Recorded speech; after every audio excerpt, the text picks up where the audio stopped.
ይሄ ምስክርነት በቤተ መንግስት ሰዎች የሚወደድ አልነበረም።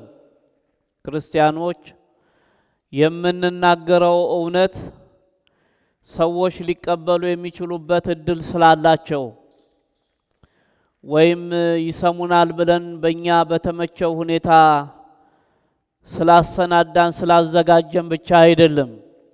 የእግዚአብሔር ቃል በየቦታው ያለ ፍርሃት በየስፍራው የሚቃወሙንም ቢሆኑ የሚጠሉንም ቢሆኑ የሚያስፈሩም ቢሆኑ በድፍረት መናገር ይፈልጋል።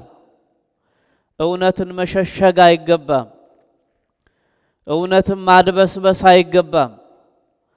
እነዚህ ቢነገራቸው ይህንን ችግር ያመጡብኛል፣ ይህንን መከራ ያመጡብኛል እንዳንል የሚያስደፍር የሚያበረታ መንፈስ ቅዱስ አበረታቸውና እነዚህ ሐዋርያት እውነቱን ተናገሩ።